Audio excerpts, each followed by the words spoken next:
So just two more things from me. We are now recording the session. Please, if you joined late, please be aware this is a multilingual event.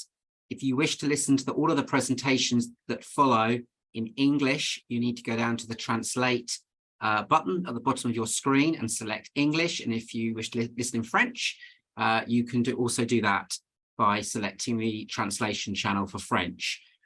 So thank you very much. And now I'm going to ask Rodrigo from RIMISP to tell us about their research. Thank you so much.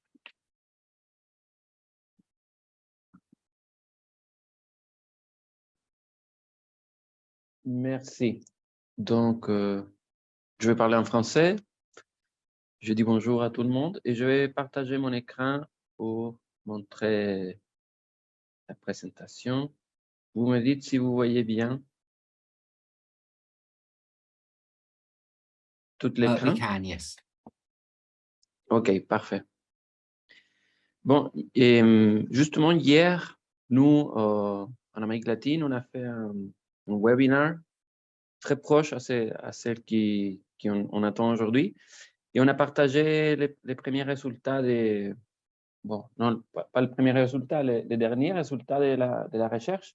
J'aimerais bien partager avec vous les principaux résultats, mais aussi comment ça s'est débrouillé, ça s'est développé autour de ces 3 ans pour tirer les principales conclusions à la fin.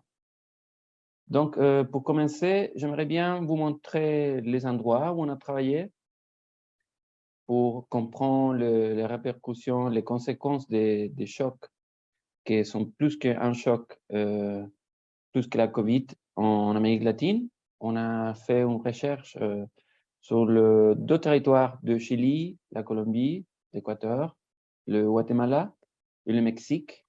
Et dans chaque pays, dans ces 2 territoires, on a fait deux enquêtes. Je mets là plus ou moins avec 622 personnes enquêtées dans chaque fois, à chaque round. Et la population qui a été enquêtée appartient au territoire rural et urbain. Ce sont des enquêtes représentatives de ces 2 territoires dans chaque pays. Je ne vais pas m'arrêter à chaque moment pour donner tous les détails pour aller plus vite et profiter du temps. Et en plus des enquêtes quantitatives, aussi on a fait 4 allées au territoire pour faire des entretiens. On a fait presque 340 entretiens et 150 focus group. Et on a fait surtout dans des familles qui habitent le territoire rural et avec les femmes. Et qu'est-ce on commence à tirer de cette recherche? C'est très près de ce qui commentait Jessica quelques minutes avant. Ce qu'on a vu, c'est que on commençait pour comprendre les effets de la COVID dans l'emploi, dans la pauvreté, dans la sécurité alimentaire de la population qu'on interviewait, qu'on enquêtait.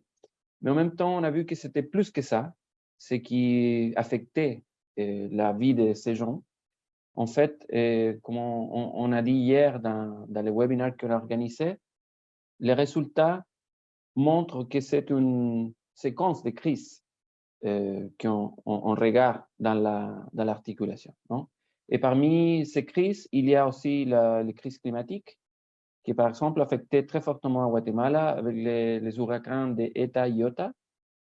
Et dans la deuxième round, qui s'était fait en novembre 2022, début février 2023, on a vu que ce n'était pas seulement la crise de la COVID, on était déjà dans un moment d'ouverture, de restriction de mobilité, mais c'était la crise de l'inflation, la crise économique, qui affectait très fortement les prix des aliments. Et aussi, ça c'est très fortement lié à une crise, par exemple, politique et de sécurité qui a affecté l'Équateur dans ces derniers moments et qui affecte de manière générale aussi le Guatemala, la Colombie et le Mexique. Et donc, qu'est-ce que ça montre les résultats dans les 2 rounds? Bon, d'abord, que la crise alimentaire est sévère. On voit là dans les graphiques que dans certains moments, par exemple à Los Ríos en Guatemala, quand on regarde la sécurité alimentaire sévère et modérée, ça arrive presque à 64% de la population. Et là, vous pouvez voir, après je peux partager la présentation, vous pouvez regarder les détails, mais on voit aussi que la différence entre les round 1 et round 2, c'est pas linéaire. Et c'est pas qu'on peut dire qu'il y a un rétrécissement de l'insécurité alimentaire. Dans certains territoires, les choses vont mieux et dans certains territoires, les choses ne s'améliorent pas. Non? Ça, c'est très important de tirer ce graphique. Et dans les prochains, je vous montre que la sécurité sévère, l'insécurité alimentaire sévère, et on voit aussi que dans certains territoires, ça continue étant très fort, comme dans les territoires de Alta Verapaz en Guatemala. Et aussi, le comportement des données montre qu'à chaque territoire, il y a un parcours de la sécurité alimentaire différent, par ses propres caractéristiques territoriales, politiques, des structures agraires, la présence de l'État, etc., etc. Puis, on a regardé dans notre recherche quelles sont ces stratégies pour répondre à cette crise alimentaire. Et dans des pourcentages qui sont très, en général, dans nos enquêtes, parmi tous les territoires, on voit que la principale réponse a été la réduction de consommation des produits frais. Suivant à ça, il y a un endettement et une vente des actifs des foyers, accompagné aussi pour une réduction de l'investissement en éducation et en santé. Aussi, les foyers, en même temps qu'ils réduisent la consommation des produits frais, augmentent la consommation des produits élaborés et transformés. Finalement, un pourcentage menor, à 9%, c'est des foyers qui font la migration. Et donc, quels sont les résultats dans les familles fermières? Non? Et les stratégies, si on fait un zoom qui est dans les familles fermières, les stratégies sont surtout liées à la réduction de produits frais. Et ça, c'est quelque chose d'intéressant qu'on a partagé hier dans les webinaires, parce qu'on pensait, c'était un pensée contre-intuitif, que dans les familles rurales, ça, on verrait pas ça, parce qu'en général, on pense que dans la ruralité, les gens produisent les propres aliments qu'ils consomment, mais ce n'était pas le cas, parce que ça est très lié à une tendance qu'on regarde de plus proche et de plus près dans la ruralité en Amérique latine, que c'est un pourcentage de plus en plus important des familles, même rurales, et ne produit pas les aliments qu'ils consomment. Non? Il doit l'acheter et ça vient à partir d'une multidiversification des activités économiques dans la famille rurale. Donc, il y a des gens qui produisent des aliments, mais aussi il y a des gens qui travaillent dans des emplois non agricoles dans les territoires ruraux. Et donc, à partir de ça, on a tiré 4 conclusions. Et d'abord, qu'on n'est pas en présence d'un choc, sinon une chaîne successive de chocs. Donc, il y a les chocs sanitaires, les chocs économiques, les chocs politiques, les chocs de sécurité, etc., etc. Donc, il faut agir dans cette mesure, non? En considérant cette chaîne de chocs. Une deuxième conclusion qui nous paraît très importante, c'est de dire que les territoires répondent d'une façon différente à chaque choc et avec les outils qu'ils ont à chaque choc. C'est différent quand il y a un choc sanitaire que c'est quand un choc, une crise économique, une crise de violence. Aussi, ça se voit d'une façon très claire, l'alimentation qui baisse la qualité, et ça se voit dans les territoires ruraux comme dans les territoires urbains. Et une quatrième leçons, conclusions qu'on peut tirer de la recherche, c'est que la pauvreté et les niveaux des actifs, et c'est la variable. Je ne vais pas montrer tous les modèles qu'on a fait pour aller plus aux résultats les plus importants, mais le niveau d'actifs, la richesse des foyers, c'est la variable qui croise, la variable qui explique le mieux toutes ces différences on peut regarder à niveau territorial. Ça veut dire qu'une politique publique qui veut améliorer la qualité de vie de ces populations dans une crise sanitaire, dans une crise en sécurité, doit être très fortement liée à ce type de facteurs. Et là, je m'arrête pour arriver au temps qu'on a prévu. Merci beaucoup. Thank you, Rodrigo. That was really good, very clear. And what really struck me was this intersecting crises. This has come up in all of these seminars. It came up earlier this week when we were looking at monetary and fiscal policy, or as you call it, the chain of shocks.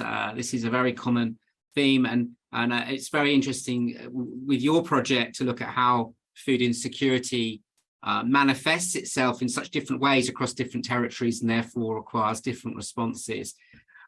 Just a reminder to everybody that there is a link in the chat to Jessica's wonderful word cloud, and you just need to think of a word that comes to mind as you listen to the presentations. It has to be a single word, although apparently you can cheat by hyphenating two words. Please do click on the link and put some ideas into the word cloud. So next up, we're going to hear from Scholastica from AERC, and I'd invite you to present to us your research. Thank you. Thank you very much. I'm Scholastica Odhiambo, Manager of Research at African Economic Research Consortium. It's quite cold in Nairobi.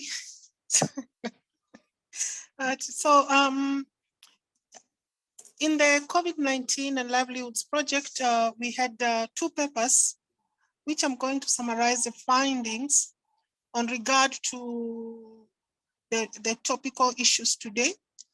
The summary of gendered impacts of COVID-19 on income, coping strategy and stockpiling, the case of Ethiopia, and the other findings from impact of COVID-19 on agriculture and food security in East Africa. I'll start with the main issues which were discussed in the paper, impact of COVID-19 on agriculture and food security in East Africa community. One issue is that we know that as COVID-19 was settling in, that is early 2020, and getting deeper into 2021, there was a lot of livelihood interruptions, and it affected all the sectors of the economy. The containment measure were itself better for reducing infection, but they were also restricting movement.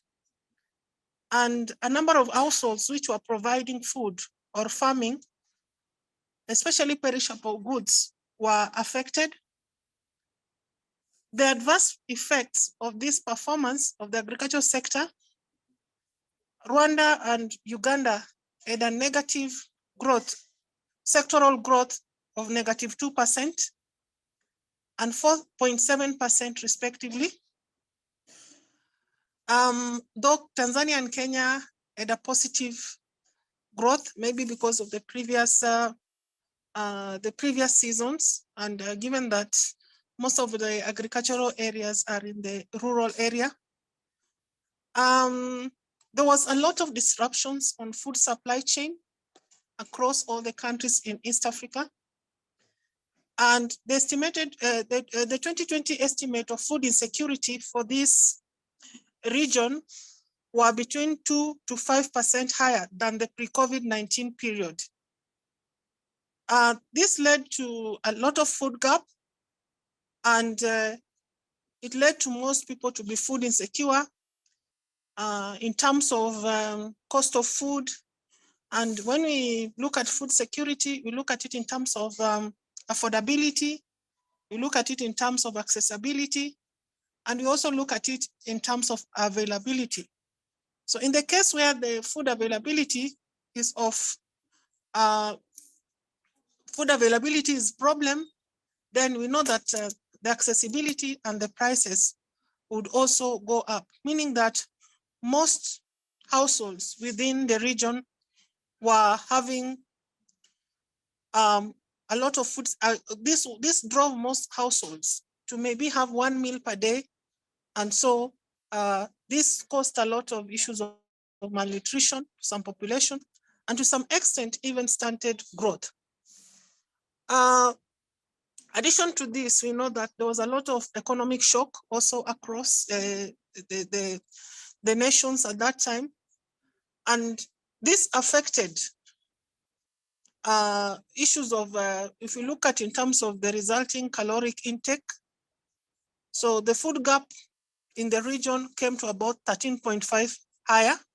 That is the deficit of grain, for example, which is the major staple food, especially maize and rice. We had 338 million metric tons of grains in deficit to what was required. One of the activities, interventions that the governments did were to increase COVID stimulus package to agricultural sector. That is the package where the stimulus, what was needed was it was expected that it would increase up to about $157 million. But what was given to the agricultural sector was $3.14 million. There was a suggestion for establishing a food reserve that could help coordinate the regional response during the COVID-19. There was also a suggestion to strengthen linkages between farmers and credit and source of financing. On the second paper, on gendered impact,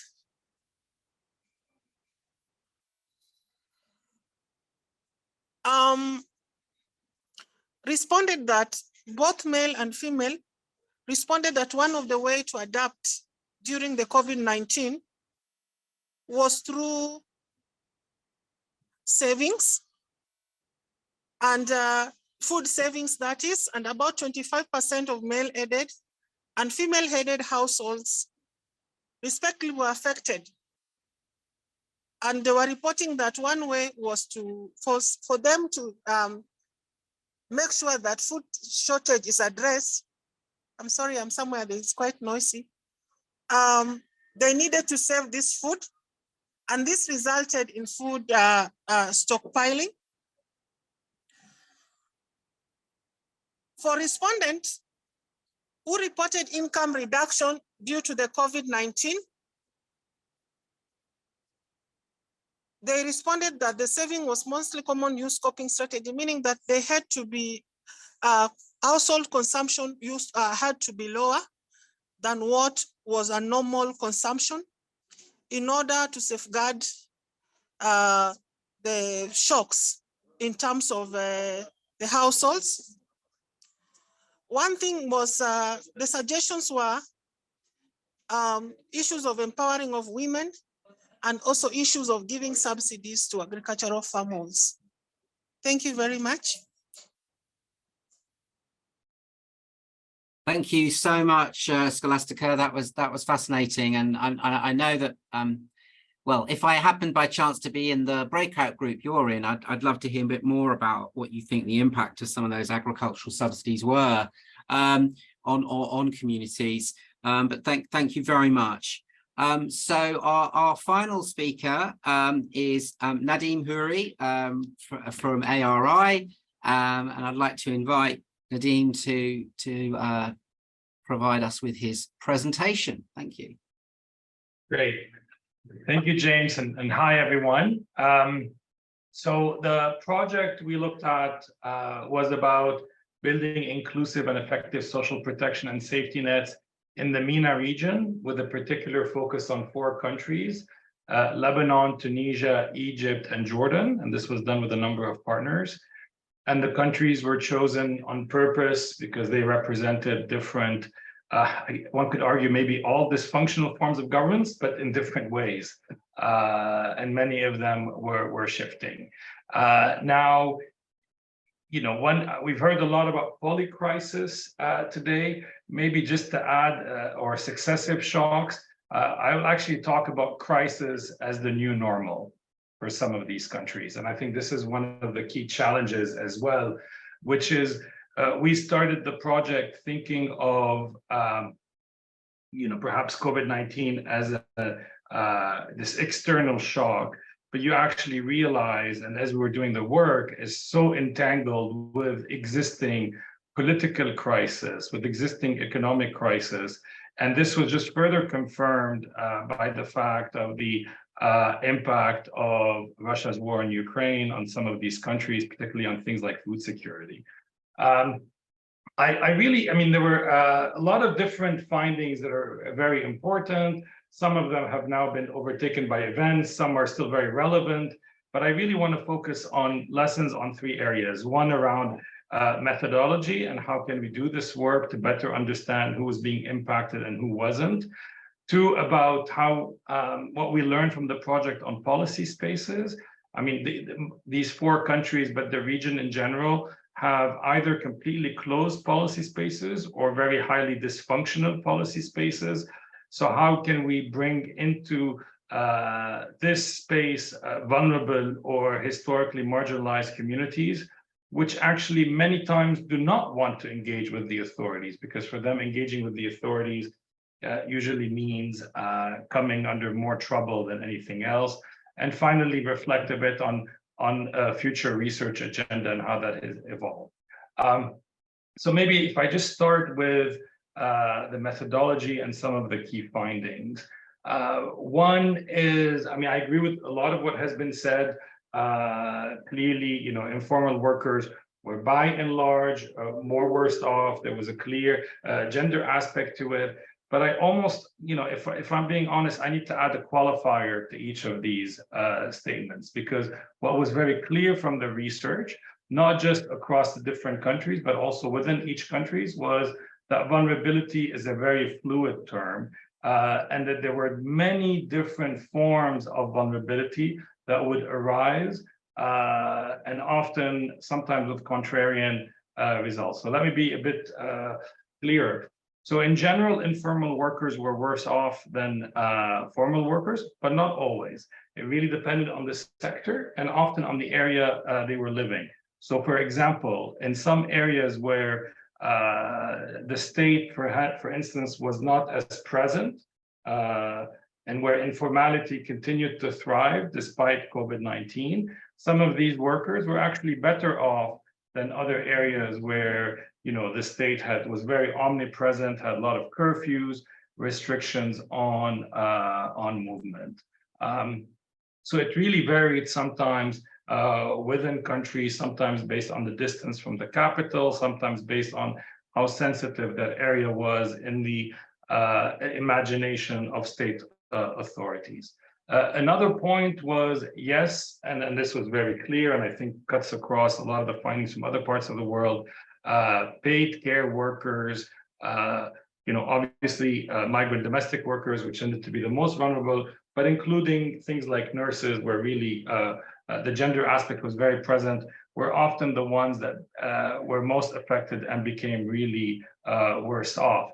But even if we took gender, it was clear that from the research we and our partners conducted, that gender varied a lot by sector.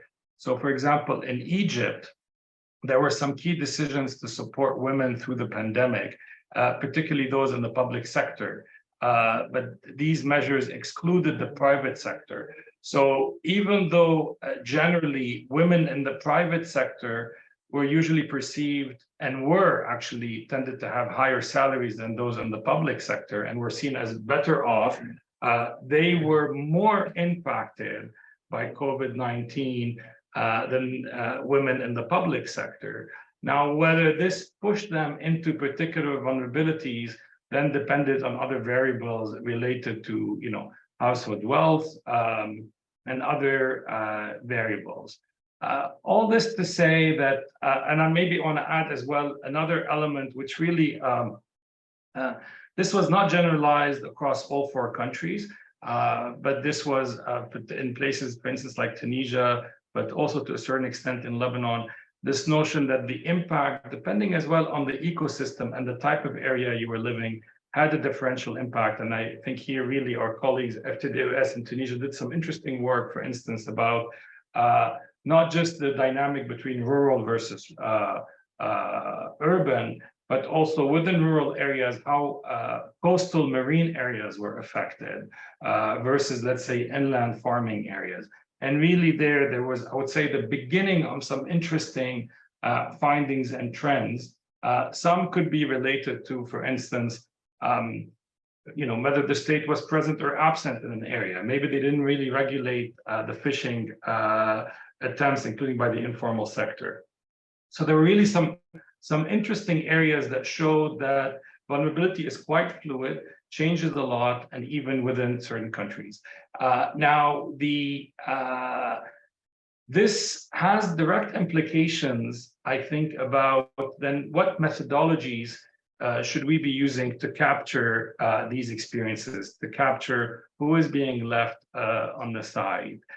Again, the MENA region, by and large, is very data poor, and during COVID-19 became even more so, despite some superficial attempts at producing accessible data. The problem with these attempts, be it by the state or even by international agencies, is the intentions were really good, but ultimately they ended up counting and focusing on sort of, I think it was Rumsfeld that used to say, the known known or the known unknown, but they were less good at capturing the unknowns, and we know there were many of those.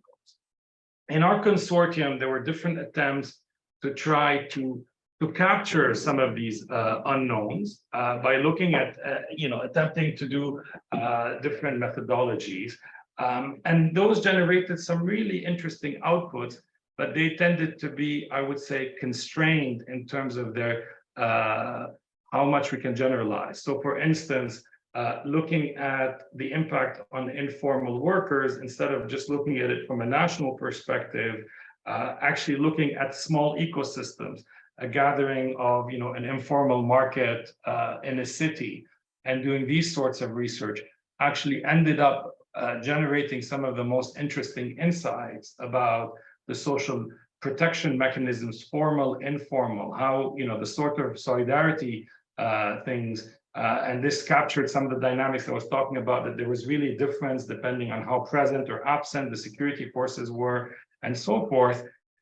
Really very interesting, but ultimately generate results that get us to think about these things, but are not easily translatable into one policy headline that you could apply for all informal workers, or even all informal workers in the same sector. Secondly, I think, and secondly for us, the probably the most important, I would say, takeaway from the project is really how we think about policy spaces when it comes to something like social protection. And again, here, this really came up that the policy spaces in the Arab region are generally closed. Interestingly, COVID-19, and actually particularly when it came to social protection, it had become a bit of an afterthought. It was something left to usually ministries and some UN agencies. COVID-19, in a way, reopened the imaginary and the public discourse around social protection, though did not necessarily reopen policy spaces. Even the early attempts at doing, I would say, traditional ways of influencing policy, including taking recommendations, let's say, from certain informal community and trying to feed it into these ossified, outmoded policy spaces, were not particularly impactful. And that really led us, as the project moved along to really rethink and ended up creating what we think is probably the biggest impact of this project, something called the Arab Region Hub for Social Protection. And it's really a platform that brings together researchers, activists, local NGOs, but also some regional NGOs to share experiences and to rethink about policy space, the policy space of social protection by refocusing on different narratives, but also on encouraging, I would say, a research agenda that looks at the process as opposed to simply the policy. So looks at the process of what is the role of humanitarian actors, usually international ones, in setting social protection. What is the role of, World Bank, IMF? So it's less about the policy itself, but rather about who is dominating this conversation. And I'll just now conclude a bit with the future research agenda, and that really came out of this project. For us, clearly, for us and actually for many of the partners in the Arab Region Hub for Social Protection, it really reopened and re-energized research about what does it, what are different pathways to achieve more inclusive social protection. As I mentioned, so some of this research is about specific policies, but actually a lot of the energy is going into reimagining the processes of setting up this social protection beyond the technicalities. So how they should be, because what we found out, again, it was that the exclusion was not being done simply by state actors, but also, frankly, sometimes by international actors that were approaching it as, oh, this is simply a technical issue. This is the recommendation. You increase the subsidy by this much, or you reduce the subsidy, but actually we're not providing spaces for input. And instead of doing it simply as a search in the sort of abstract, is trying to build on existing practices, these micro attempts and these meso-level attempts at more inclusive policy dialogues, and seeing, learning by doing, so to speak. So if they actually did lead to more meaningful input, then try to generalize these things.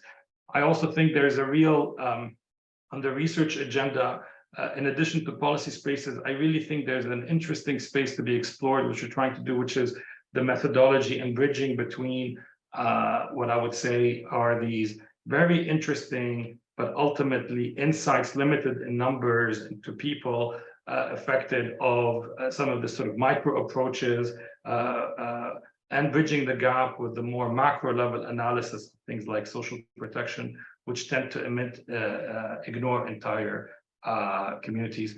There were also a number of findings on, on food systems, the impact of cash transfers. I'm happy to share those with everyone, but I really wanted to highlight in the observation here more the how I think this project has really led us to think about methodology, policy spaces, and also a research agenda that's less about the specific policy and more about the process of setting policy. Sorry, I went too long. That's fine, Nadim. Thank you. There was so much in there, and it was really interesting. And yes, I think at IDS we're also very interested in that research agenda that's on the policy process.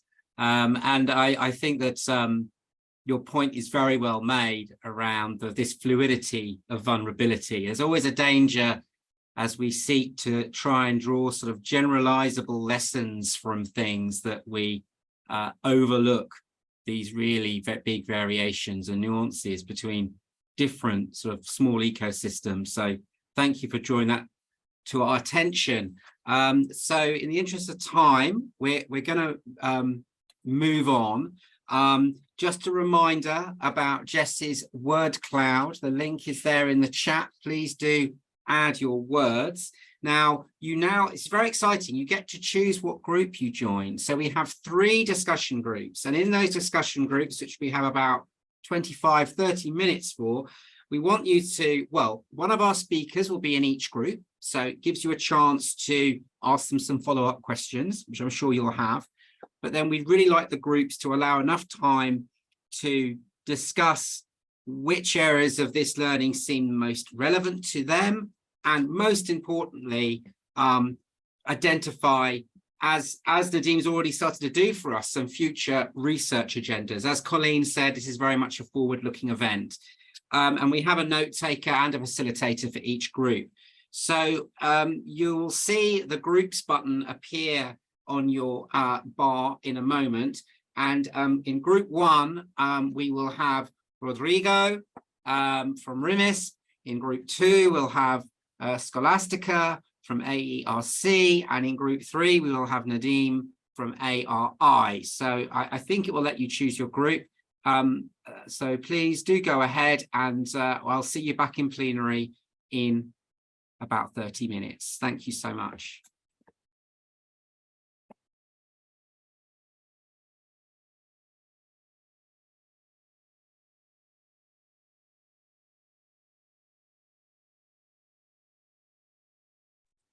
Welcome back. Apologies if any of you were cut off mid-flow, which is unfortunately what happens in these things sometimes. So I'm going to invite the 3 chairs of our groups to give us just maybe 2 or 3 key points that came out of your discussion, which, you know, perhaps kind of more forward-looking remarks about future agendas, if that was covered. So perhaps Sandra, you could go first from group 1. Thank you, James. Can you hear me? Just about. Oh, I'm so sorry about that. I will try to speak slowly and more clearly and most as possible. So in our group, we had a very productive discussion. We started talking about the fact that there are, in the field, there are different narratives and different livelihood strategies by the people, which is that sometimes people may be militant or maybe advocate for food sovereignty or for more power or for less resources to the agro-industry. But at the end of the day, they also have to put some food on the table for their families. And they also have to, in their strategy, maybe work for this very industry or other such industry. So sometimes they can be conflicted strategies, but people do the best as they can. So we have to take that into consideration when thinking about interventions, research projects. Otherwise, we don't see reality as it is, and we might go wrong with an intervention. We also talked a lot about the importance of migration and how it has a huge impact on socioeconomic landscape in the field, in rural and urban areas. So family may receive money and from a person that has migrated. This can help the family, but at the same time, for producers, they can also lack help or hands to work in the field. So it's also different, and the impact can be both positive and negative. People have to get their way into that. And it's also an area where there are some research, but still there is a great potential to explore more into what's happening in the field and what can be done. We also talked about as a future prospect for research, understanding better responses and how to improve resilience of the system, taking all external parts into consideration, not only food system, but livelihoods in general, because just what we discussed before, people have different strategies. Sandra, Yes. I'm going to stop you there because your audio is almost impossible to hear, and our translator, unfortunately, is unable to do the translation. I don't know if, Jessica, were you in Sandra's group? Would you want to add anything?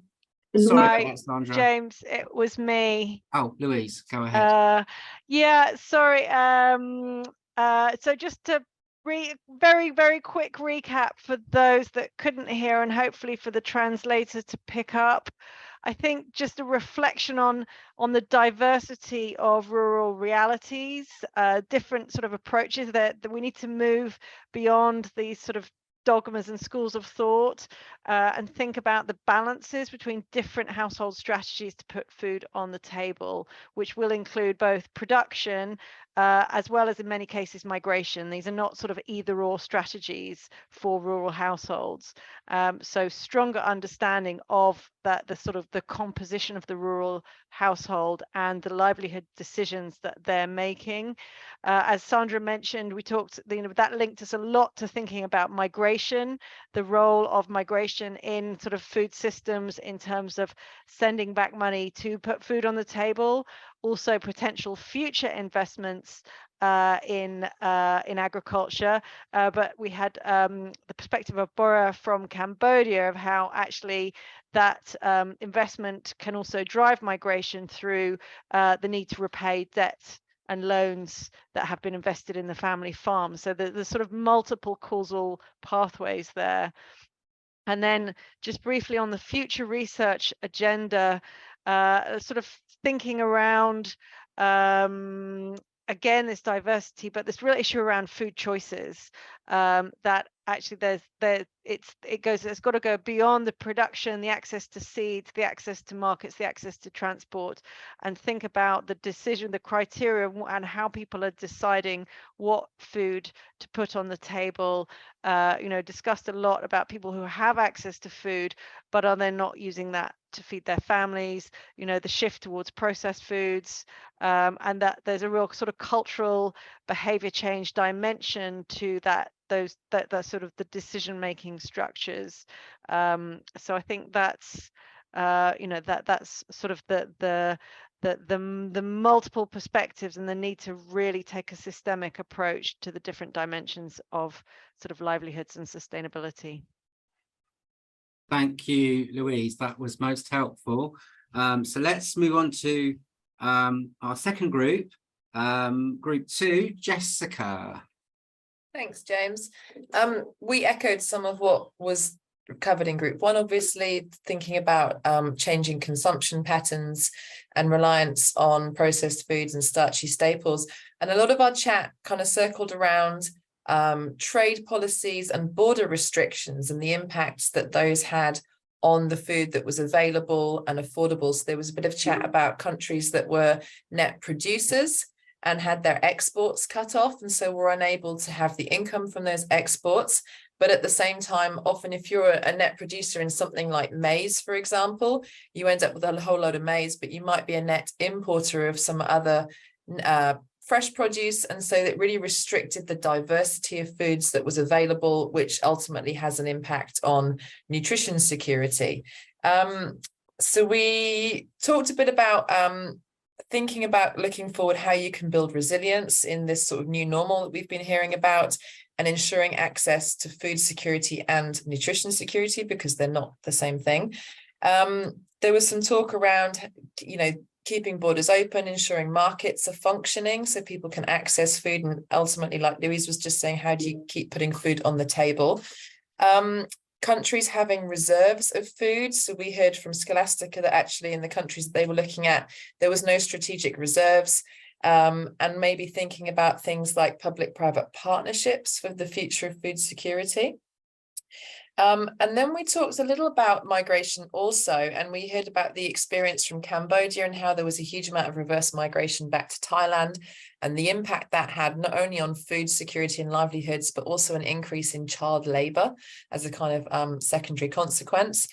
And thinking about sort of looking forward, Damneng was saying that actually thinking about research institutes working more collaboratively across borders. So, for example, Cambodia and Thailand are so intrinsically linked with this migration issue.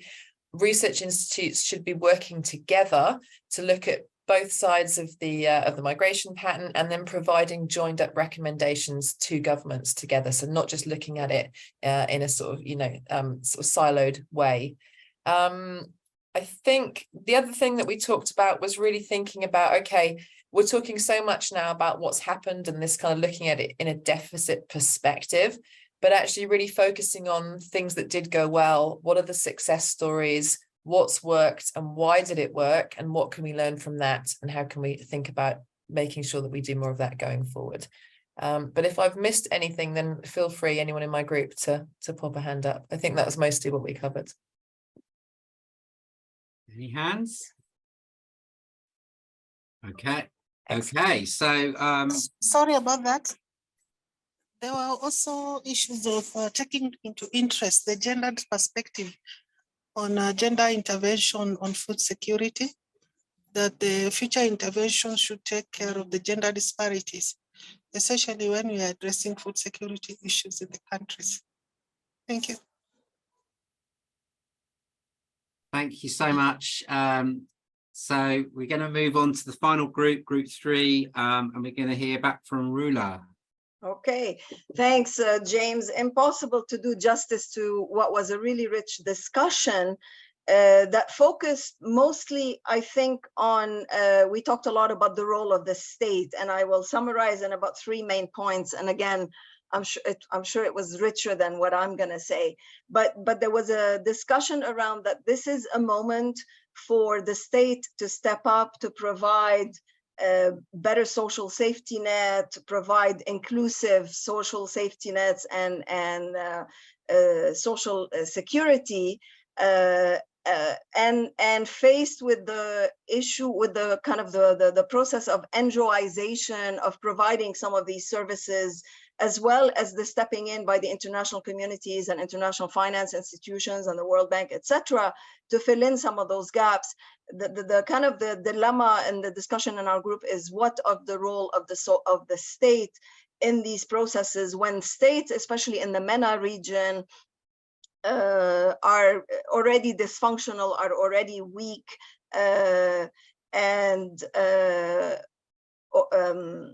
so the question was, how do we then address this gap and try to bring in the state in the process of financing social protection? So how do we reflect on financing social protection? How do we tax the wealthy and the rich? What are incentives that can be provided that will change the process of only serving political elites whose vested interest is in the status quo? And what is the role, what are the role of civil society organizations and networks and hubs, such as the Social Protection Hub, which is a nascent effort in trying to develop this kind of thinking about a strengthening role of the state, making it more inclusive and functional when it comes to addressing crisis moments such as COVID and beyond. And what is the role of the private sector in this process? There was a really interesting discussion about data, what is available and what is not available. And the point was made that maybe some of the large data sets are not available, but maybe there is other data that can be found and used to enhance this kind of reflection on social protection and the role of the state. But also we need more data on nuancing our understanding of marginalized populations, on vulnerability, as Nadim was saying originally in the presentation, that we need to better understand vulnerability in its context. It differs from sector, it differs from region, etc. And finally, a quick question about at what level do we focus the efforts? Do we focus at the municipal level? Do we focus at a broader national level? And again, no answer that is perfect for every context, but important to discuss different kind of possible entry points. And I will end by one really important point that I think Nadim made that I thought was really interesting. And it goes again to what do we do about that? That sometimes the answers are technical in terms of how do we tax the rich? What are technical answers to developing kind of financial ways to and mechanisms for financial social protection? But ultimately, there are political obstacles and no political will to actually intervene and change the vested interest of governments as well as the political elites that are part of the process of maintaining the status quo. So all these important, difficult questions about what do we do when it comes to the state and how do we intervene. I hope I did enough justice. James, everyone else, please come in to complement. Thanks, great job, Rua. That was a difficult session to summarize. You did a great job. Any final remarks from anyone in that group? Well, maybe it's time to share the word cloud, Jessica, to see what we have ended up with. Would you be able to do that?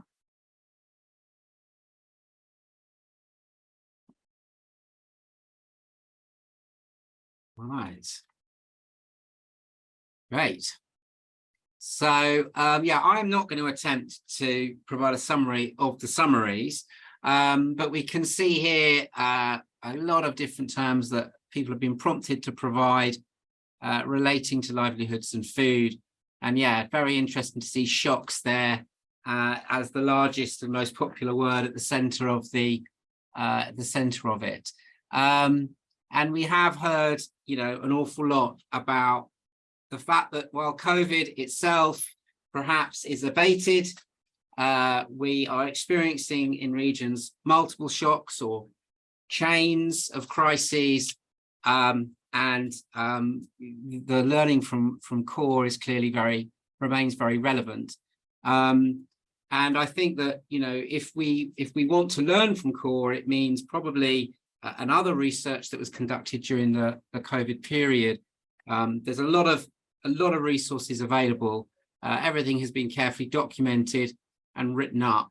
And whether you're from IDRC or whether you're from one of the core research teams or whether you're from another research community, all the core research is available on the website, and then it will signpost you to the relevant research and research organizations. And we can add a link to that in the chat, hopefully someone from IDS can. So this is a chance, a final opportunity, I think, to hear any final responses or comments from our audience. So does anyone want to volunteer to provide any final thoughts on what they've heard? Any burning things you didn't get to say in your breakout groups? Any burning questions from our presenters that you would still like to ask? And now is your chance.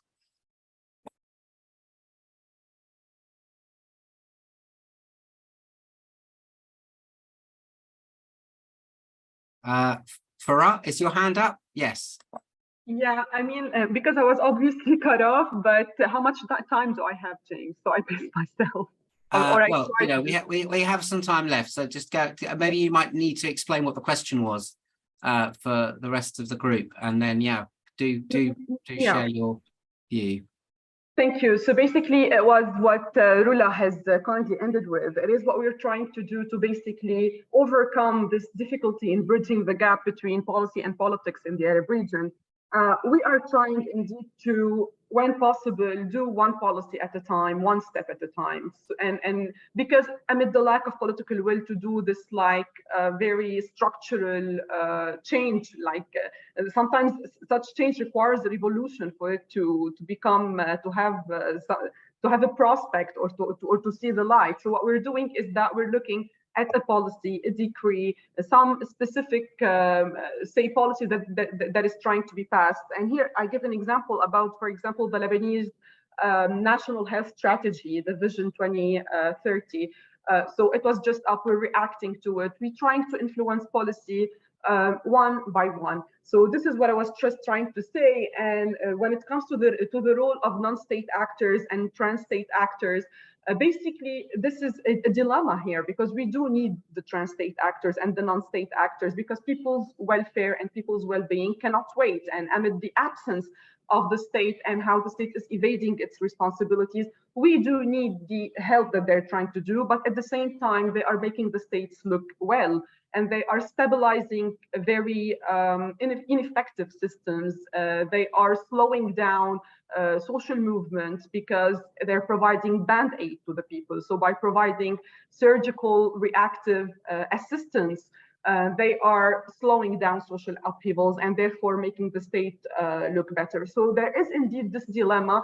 And here, this is what Nadim was trying to mention, that we're trying to work with those trans-state actors and intergovernmental organizations to help or to invite them to coordinate between each other so that the responses can be more integrated and can somewhat complement what the state is doing, if doing at all, and how they can exert some positive kind of lobbying to not to make the state evade its responsibility to provide social security for good, but to help the state in the future actually take over and be the one that is providing such services.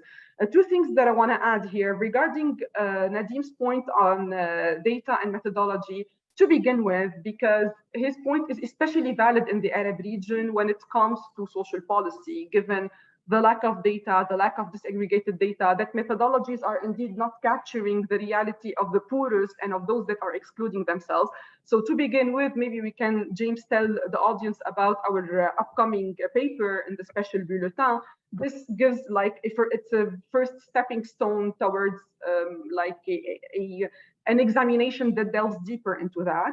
And my final point is on precarious work. Like, we are speaking now about social policy and about social protection. I mean, we're way behind in the Arab region, obviously. But the fact, if we take into consideration the fact that we have to deal now with the green economy, with the gig economy, and other forms of precarious work, with the care economy, and with the digital economy and the rapid digitalization, digital transformations and AI transformations, then this makes us even way behind. Like, this makes us, this is really worrisome, honestly, because for the key reason, like, so many poor people and vulnerable people are already left behind. But with the rapid transformations that we are just starting to take into account, whereas we are very rudimentary, let's say, or primitive in our approach to social protection. When I say we, it's the states, it's not us.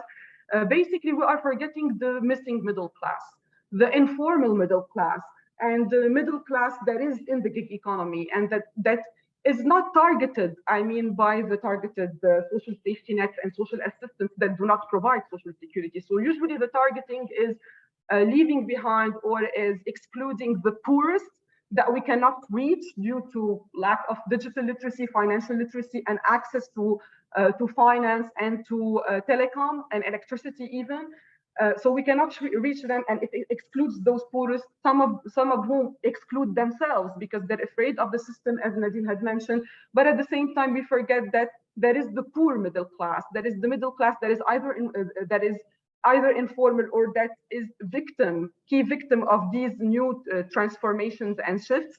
And because they are middle class, they're part of the middle class, they're not being targeted. So I think the missing middle is also key to tap into in the future. Thanks, James. I'm done. Thanks, Farah. Thank you for that. That's very helpful. So we're going to, I'm going to invite Adrian Giovanni from IDRC to provide some closing remarks. Before we hear from Adrian, I just got a couple of things I need to promote, because this is the last of the seminars which IDS will convene for the wider core cohort and colleagues from IDRC and other researchers. So it just feels like a bit like it's the end of something, but it's not, in fact, the end of something, because we have some really important things still to be published, and actually Farah has just helpfully mentioned one of them. So we will be producing a report on pathways to impact based on case study research we've undertaken with the core cohort. And this very much relates to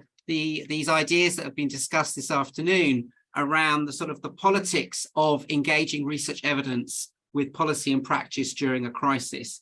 And then in October, we are publishing a special issue called Knowledge in Times of Crisis, Transforming Research to Policy Approaches, which is a series of in-depth case studies from core researchers looking at this very issue. What was it that helped them to be prepared and resilient to respond to COVID? What was it that made the knowledge fit for purpose to be able to engage it with decision makers and communities?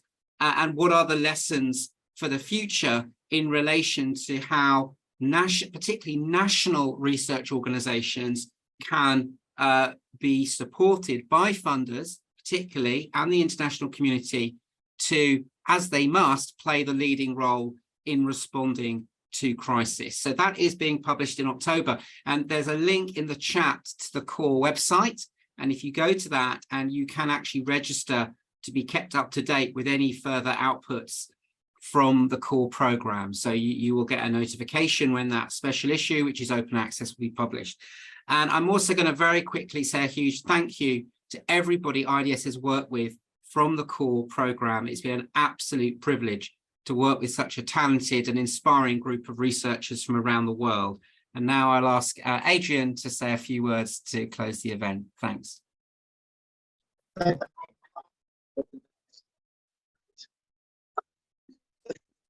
Can't hear you, Adrian. Can you hear me now? I think it's your connection speed.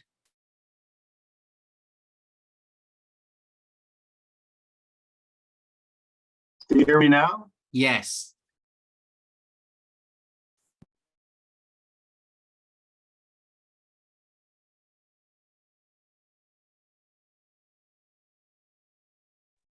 We don't hear. Sorry. No, we can't hear you. You've got no sound at all now.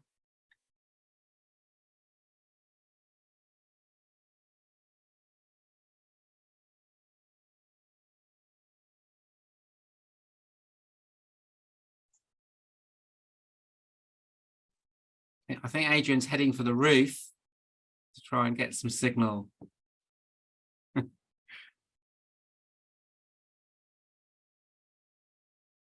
you hear me now? Yes, we can. My laptop's dying and I had to plug it in. And right behind me, we're in a new office space from this year. Our new president this week is talking to our colleagues first time. So I have to speak quietly. But I just wanted to say a thank you to everyone. Tech issues in the pandemic, by no means new.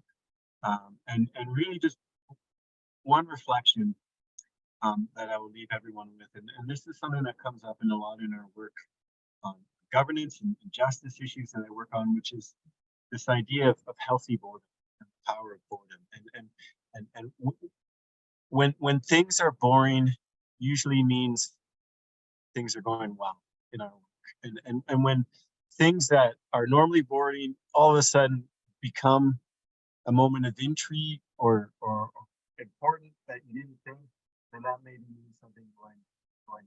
And so if I think back 2.5 years ago, weekly groceries became a moment of intrigue, and that was the pandemic. And so much of our daily lives, what we didn't think twice about, all of a sudden we were thinking very seriously about. And fast forward to now, and on the weekend was Canada Day. We celebrated a country's birthday. They let people ride the bus for free, and so we took our little kids who never been on the bus because of the pandemic, and all of a sudden, moments of intrigue on public. Your sound has gone again, Adrian. I'm really sorry. How about now? Yes, can hear that. I will keep the cord really connected. So all I'm saying is these moments of daily life have again kind of become mundane, which is a good sign. And for us, core, when we started, our hope was 3 years forward, people might not be thinking so much about core anymore, about COVID research, because we'll move on to other things. And in one sense, it has. And just underscore, we are so grateful for IDS and all of you to kept with us on this journey when actually we're pulled in different directions, different issues, different priorities. And so really to see it through, we've lost the urgency, but what we've seen from this session and the past sessions the last week, the urgency of the messages and the findings and the inequalities and the stresses that still remain in societies is still there. And so really in one sense we've moved on, and that's a happy sign, but the other sense, as we've heard today in training, there's more crises. Life is increasingly less boring, and we have to figure out together, global community, same countries, how do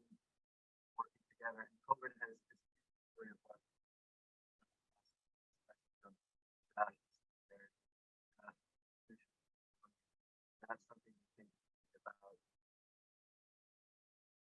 Try to get better for them. Maybe with those thoughts, hopefully you have a very engaging and dynamic and interesting rest of the day wherever you are in the world. Thank you again, everyone. We look forward to seeing all of the final reports. We look forward to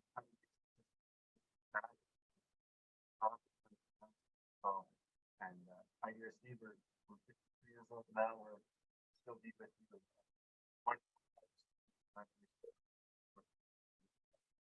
Thank you again, everyone, for your.